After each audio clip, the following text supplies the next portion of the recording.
Hey, Fly Girl. I'm René Aviation CEO, FAA board alum, and high performance coach.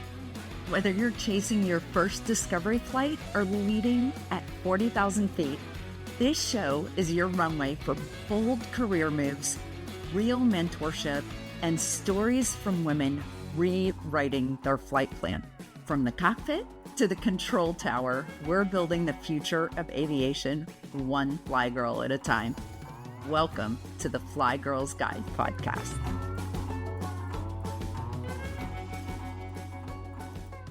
Well, hello. I cannot wait to introduce you to my guest today. She's someone that I could spend hours and hours talking to, but we'll try to pare this down and make it so that it's not overwhelming for you. Megan Knox, thank you so much for joining me today. Thank you so much for inviting me, Renee. I'm really looking forward to this conversation. Yeah, you and I have interacted with each other several times over the years, and you've always struck me as someone who's a real go-getter. And then when I read your bio leading up to the podcast, I'm like, oh, that's why I got that impression. She is a go-getter. Megan, right now you're serving as the senior operations manager for a flight department or flight operation. What does that entail? What do you do on a day-to-day basis? Yeah, so I am the senior operations manager at MNN Aviation. It's a charter company out of Centennial, Colorado. We have a fleet of about 20 aircraft, ranging from small to large corporate jets, and we do a variety of things. We do things like move hearts, lungs, and livers, and do a lot of donor organs. We also move high-profile clients and passengers from point to point for both business and pleasure. And really, my role right now is in the operations department. And so I oversee the drug testing of our pilots and mechanics. I oversee training for mechanics and pilots. I help make sure that, all the education is there for everyone to do their best job going forward, and really help support that operation, whether it be permitting or insurance or a lot of the behind the scenes stuff that people don't typically think of until, of course, you don't have it in place, and then it kind of becomes a crisis. So the best days for me at work are the days that people don't really know what I do, I guess, and then help support the operation from the background. Okay, so that had to start somewhere. If you're training pilots and you're talking to mechanics and they speak very different languages and have very different personalities, how'd you get started in this? Yeah, so when I was a young child, I was a ballerina and I loved everything that had to do with performing arts. And I really probably didn't see this career path for myself at all. I saw myself being a ballerina someday, as many young girls do. And then when I was in my teenage years, I'd had a knee injury, and it became apparent that, aside from just the fact that that's a hard career path to pursue in general, that I probably needed to start thinking about something more realistic. That wasn't going to be the path that I was going for. So my dad happened to be involved with some local pilots at the airport and took me to work one day.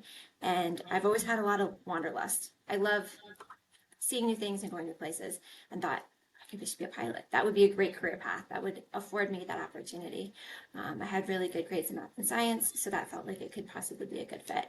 So I came home and told my parents, I'm like, that's it, I'm going to be a pilot. And they're like, hold up, we don't know any pilots, we don't have any experience with this. You can't just jump into a career path like that. So I fortunately had great parents that helped mentor me and found an aviation summer camp. And they were like, how about you go to summer camp, see if you like it, and when you come home, then we'll talk some more. And I went to summer camp and it was fabulous. I got to fly 3 times. I got to see a whole bunch of different aviation operations, and I was just in love. So I ended up getting a bachelor's degree in aviation, flight operations. And then from there, the rest is kind of history. So you got your pilot's license and you I became a did. pilot. hmm And then what did you fly? So while I was in college, I got my private certificate, instrument, commercial multi, and commercial single engine, and I started flying. It was around that time that 9/11 happened, so jobs were kind of hard to come by as a pilot. So that kind of got me rethinking a little bit of how would I continue down this career path. I was in love with being around airplanes and everything that is aviation. So for me, as much as I love being a pilot and I didn't want to give up on that dream, I just wanted to be around airplanes and airports. That was more of a passion. So I went to a fair with a college friend who was looking for a job, and um, I one of the people at one of the booths asked for my resume and asked if I would interview for a role as a scheduler, which at the time didn't really sound that appealing to me, but I was like, sure, I'll give it a go. And we had a great connection. He was able to afford me an opportunity where I was going to be able to both fly on the side and be in the scheduling role. So I took a chance on it and yeah, moved into the administrative side of things while I was still flying on the side. Well, and you've moved up that that career field pretty admirably, I would say, being named a top 40 under 40 by MBAA and chairing several really important committees within the National Business Aviation Association. Tell me a little bit about how you were able to be recognized so young for such excellence and given such impressive leadership roles. Oh, well, thank you, first of all, for recognizing that. That feels really um, awesome. And yeah, so the longer I've been in the industry, I mean, I obviously got a pretty young start. I started flying at 15. So I've been, dabbling in this industry for a long time. And the more experience I had, the more I realized that it's really important for me to give back and afford others opportunities similar to those that I had. So the Schedules and Dispatchers Committee, which I co-chaired a few years ago for MBAA, that was an opportunity when I was at a conference one year and some of the committee members approached me and asked me if I would be interested in volunteering my time to be able to help run that conference, which felt like a really good fit at the time. During the time that I was on the committee, I got to or chair the scholarship committee, so be able to give money and opportunities back to those in the industry to be able to further their own careers, and that was really important work for me that I really loved. And then I sat on that committee for I think 4 years and then got the opportunity to lead. So that was both really important for me personally, but also professionally. And the fact that some of us sometimes are at companies where maybe your department or your opportunity is just a little bit stagnant. There's not a lot of movement and not a lot of opportunities to move up in the moment. And giving back through that volunteer work is a super awesome opportunity, not only to prove to your employer that you're capable, but then also to yourself that you are able to take on a new challenge without maybe putting your paycheck on the line. That's an incredible way to look at it. The take on a new challenge without putting your paycheck on the line, and also finding some opportunities for professional development and leadership development outside of your current organization, I think really rounds out your career and also gives you a great opportunity to network. Because I know that you've met a number of people through your volunteer work that have probably changed your trajectory quite a bit. And I think that's something that's maybe not unique to aviation, but very important in aviation. Absolutely. I mean, I think that just the nature of aviation being a travel industry career profession, I mean, we're all pretty well connected. And at some point, I think you and I even connected through a mutual friend, right? So, our mutual colleague. And so, at any given point, there have been times in my career where I've maybe needed to ask a question or needed a favor, and it takes just a few phone calls to some colleagues and friends to find the right person to then move forward in that path. So that's something that I hold very dear to my heart, that, the friends and colleagues that I pick up along the way to make sure, you know, that when I get the opportunity to reconnect with them in person or via phone or via Zoom, to make sure I make those moments happen. I love it.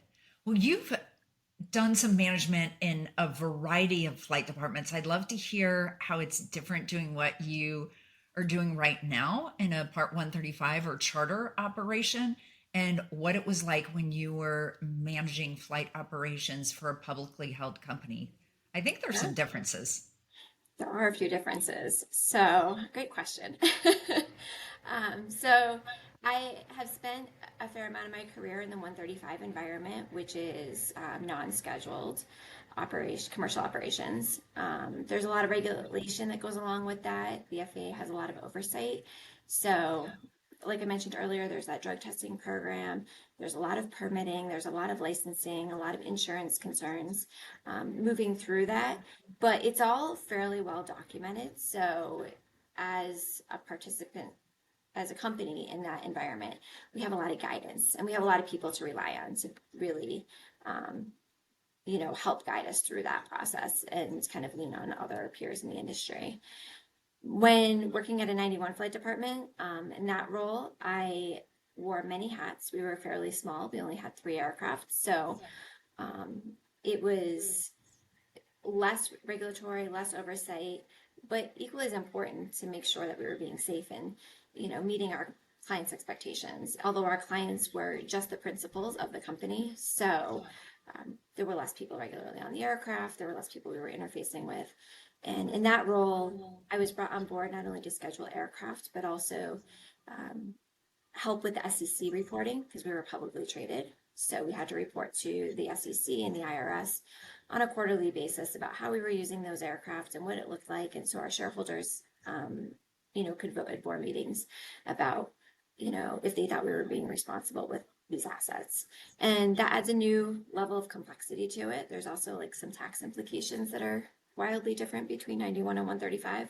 So part of my role was to help navigate the 91 tax challenges. We obviously weren't allowed to let anybody off the street use our aircraft, and we couldn't hold out and charter it and, those kinds of things. But from time to time, we had requests to use the aircraft that we had to either navigate, say yes, say no, and kind of know those regulations in the background. Nobody wants to find out 6 months from now that what you did was not, in line with the expectation.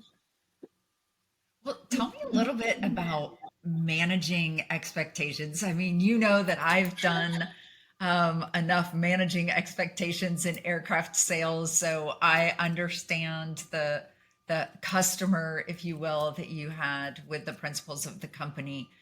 Tell me, tell me what that's like as far as managing expectations, because there are some things that maybe you wouldn't think about with customer service with a commercial airline that you really need to think about with a company principal who's going to be flying on the aircraft. Yeah, so one of the things that comes to mind is, safety, security, privacy are all super important. So um, anything we can do to protect that for our principal is of utmost importance. And a lot of times you get to know those principals quite well. So you get to know who their family members are. You get to know their dining tastes when it comes to catering. You get to know their car taste when it comes to setting up rental cars or car services. You're pretty familiar oftentimes with where they're going and who they're meeting with. So confidentiality is by far the utmost important, but then also trying to handle it with grace and trying to treat them as you would anyone else who's important in your life, as far as understanding that sometimes they have bad days. They're not always traveling in their best mood. Sometimes there's, hard times going. So trying to handle that with grace, asking them if you can take care of them, trying not to pry too much, allowing them to kind of come to you with their requests, but also trying to have that forward thought to recognize, they never ask for a car. I bet they're going to need ground transportation when they get to where they're going. I should preemptively ask that and try to be proactive in that way. Or in the case of when I was taking care of taxes, nobody mentioned that, there's a new tax law coming out and perhaps this could negatively impact them. I should bring this to their attention so that way they don't get caught when they go to do their taxes and realize that they've made some choices that were not advantageous to them. Yeah, that's crazy. What do you feel like is the biggest challenge in your job in managing flight operations, or in managing people or managing yourself? What's the biggest challenge that you Yeah, face in your career? no, I appreciate putting some context to that. So, the biggest challenge probably is just the people. but it's also the biggest reward. I enjoy the people I connect with. I enjoy the relationships I build, but sometimes navigating them in the beginning can be a little challenging depending on how you meet and the circumstances you meet in. Not everybody may be as open to that relationship in the beginning, and sometimes you meet under stressful environments. So trying to navigate that. And then I would say that personally, sometimes it can be hard. Um, it can be a very high stress, high intensity environment. So really putting up good personal boundaries and trying to help manage my own, personal life versus professional life. That if I'm on vacation with my family, to make sure that, I'm present and where I want to be with them, and able to, you know, effectively communicate to those that I work with that, well, I want to be there for you and I appreciate the fact that you think I'm the person for answering this question. I'm trying to enjoy my time away. So.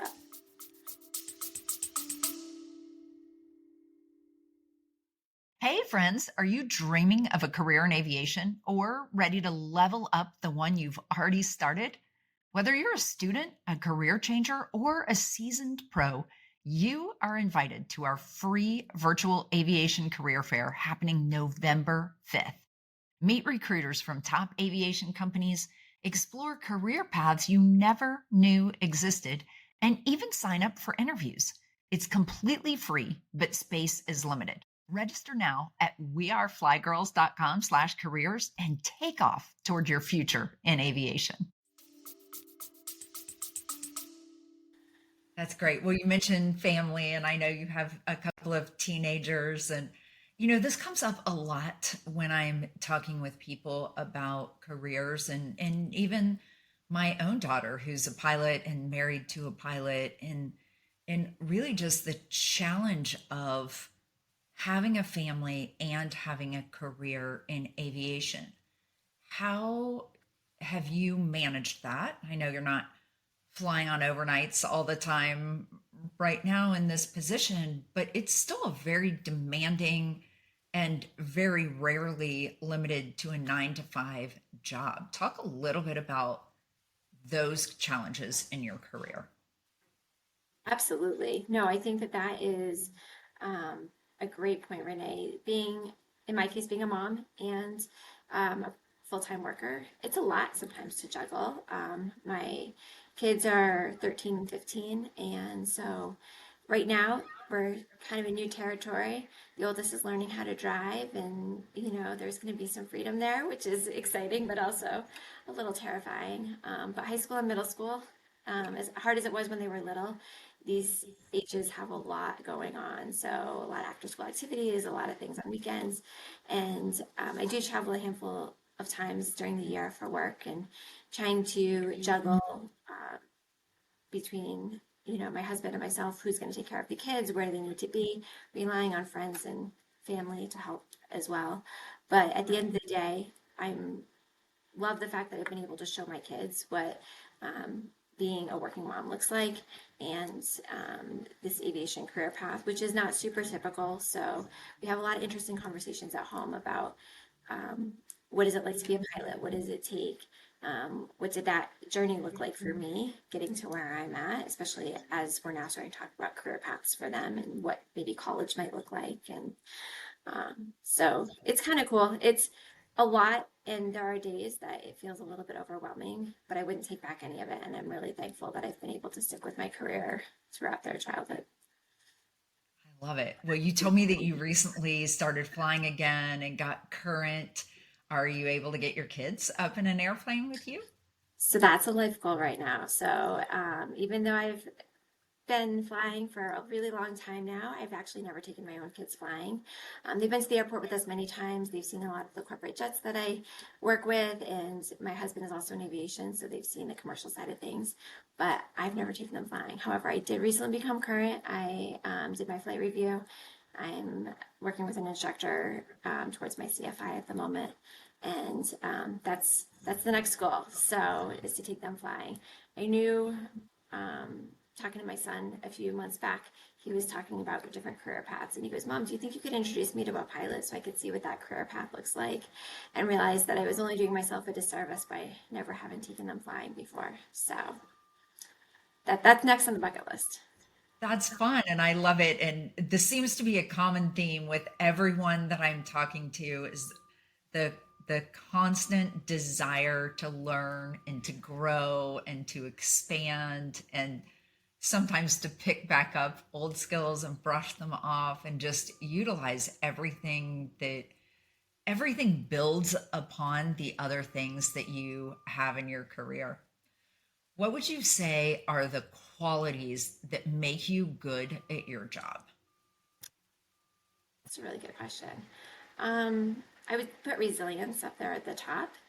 I think that the fact that I'm willing to kind of keep coming back to the table over and over again, and the fact that I'm feel that I was interested in pivoting before pivoting was a coined phrase that we were using often. Um, when I worked at this company previously, I had worked here 8 years, left, and then come back. And when I worked here previously, the ownership structure had changed multiple times while I was here. So when I got hired on as a scheduler and doing charter sales, that's really kind of where I saw my career being, um, in the role that I had been in. And because of the ownership structure changing multiple times, they asked me if I would go to a tax conference. It's like I don't see myself as a tax person. Like, okay, I'll go because our That's accountant a was on big maternity ask. leave. But I was hoping that was like a short stint, right? Like it wasn't something I was really excited about. And then they asked me to meet with lawyers and get involved in legal because they were having to change ownership structure. And another thing super outside my comfort zone. But I think it's important to remember in this industry, when someone gives you an opportunity, you say, like, yes, and like, let's keep going, kind of like improv theater, if you will, and just keep giving yourself opportunities. Some of them won't feel right. Some of them will you know right away. Absolutely not. This is not for me. This is not something I feel comfortable in. But picking up that background in tax and legal has opened so many doors for me because so many people immediately kind of go, not me, not interested, and don't even give it a try. So it's given me this really unique skill set. And a few years ago, I got my dispatch, or it's correct. I got my dispatch certificate shortly out of college, but a few years ago, I got my drone certificate. And that was another thing that sort of kind of came about by accident. Our local high school was looking for someone to film the football team, and they needed a commercial drone operator based on the nature of the filming. So I went for it. I got that sign off, got that certificate. So I wouldn't say that my career path has been linear, and it definitely has not been anything to what I expected it to be, but it's brought a lot of joy. I love it. Okay, let's talk about the drone thing a little bit. How different is that than flying? Like, what are the different skills that you need to operate a drone than you need to operate an airplane? Just out of curiosity. Yeah, so I would say actually there's a lot of similarities. The drone is actually probably significantly easier, in my opinion, than an airplane. Airplane requires a lot of technical skill. The drone, the technology is so advanced, it's just kind of it was almost more like playing a video game. But the technical knowledge is really important. So you got to know all your airspace regs, you got to know your weather minimums, all of that piece of it. So there are very much similarities. But what I've really enjoyed too is that because it is for the local high school, I've been able to bring in some of the high school students who maybe are looking at a career path and be able to allow them to kind of either help me or assist me or with drone regs, you can have someone else technically operate it while you're overseeing the operation. You have to be present and aware and all that, but allow them to have some opportunities to kind of feel this career path out a little bit as well. Always the influencer. I love it. Megan, thanks so much for being on the podcast. I wonder if there's anything that you've done that I didn't ask you about that you think is important. No, I feel like we really touched on a lot of things, Renee. So thank you so much Awesome. for this conversation. It's been great. Awesome. Well, thank you so much. I don't envy you the tax and legal knowledge, but I'm glad that you have it. I've found that it's been incredibly helpful to have people who are anticipating the risk. And I think that's one of the things that you do in your job is anticipate risk from every single angle. It seems really impactful and valuable. Thanks for tuning in to today's episode. For additional resources, head over to flygirlsguide.com. If you're inspired to pursue a path in aviation or want to support the women who do, be sure to subscribe and leave a review. And if today's conversation sparked something for you, share it with a friend. It's one of the best ways to grow the Fly Girls Guide community. Until next time.